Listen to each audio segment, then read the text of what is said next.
Good morning everyone, তোমরা সবাই কেমন আছো? আশা করছি ভালো আছো। নন্দিতা লাইফস্টাইলে তোমাদের সবাইকে ওয়েলকাম। তো আজকে শুক্রবার সকাল থেকে ব্লগটা শুরু করেছি। আজকে ওয়েদারটাও বেশ ভালো আছে, তো সে ঠান্ডাটাও মনে হচ্ছে কম আছে, সেই জন্য সকাল সকাল সমস্ত কাজ সারা হয়ে গেছে। মেয়ে ঘুমাচ্ছে, এই সুযোগে আমি স্নান করে পুজোটা দিয়ে নিয়েছি, সমস্ত কাচাকুচিও হয়ে গেছে। তো পুজোটা করে নিয়েছি, তারপরে দেখতে পাচ্ছ পুজোটা করে নিয়েছি, তারপরে মেয়েকে খাইয়ে পরিয়েও দিয়েছি। তো তারপরে জামা কাপড়গুলো কাচা রয়েছে, সেগুলো আবার ছাদে মেলে দিয়ে এলাম। জানি না কি হবে, পরে বৃষ্টি হবে নাকি, তো মেলে দিই, পরে তখন দেখা যাবে। তো এরকম ছাদে জামা কাপড় মেলছি, এর মধ্যেই তোমাদের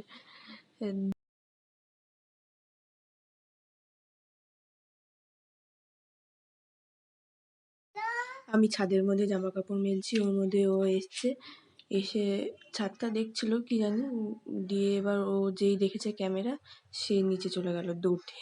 জানি না কেন, তোমরা দেখলে বুঝতে পারবে। তো দেখো, এত অত্যাচার সহ্য করা যায় না, এইভাবে আর সংসার করা যায় না। এই জন্য দেখতে পাচ্ছ আমি ব্যাগ জামা কাপড় নিয়ে বসে পড়েছি। আমি এখন বাড়ি ঘর ছেড়ে চলে যাব, আমি আর সংসার করব না। তোমরা কি ভাবছো যে আমি, এর আবার কি হলো, হঠাৎ করে এরকম কথাবার্তা বলছে কেন, আবার ব্যাগও গোছাচ্ছে? কিছুই না, এর সংসার ছেড়ে যাবো কোথাও, কোথাও যাবো না। তোমরা দেখতে হবে আমি কোথায় যাই না যাই।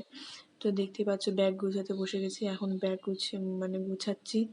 আর আমি আর সংসার করবো না, আমি এখন চলে যাব বাবার বাড়ি। এখন শীত তো, ওই জন্য মেয়ে সমস্ত জামা কাপড়গুলো নিয়ে নিতে হবে ঠিক করে, কারণ ধরো শীতে কোথাও যাওয়া ধরো ব্যাগ আর মেয়ে বাচ্চা থাকলে প্রচণ্ড অসুবিধা। ভেবে পাচ্ছি না আমি কি নেব। হ্যাঁ, আমার এক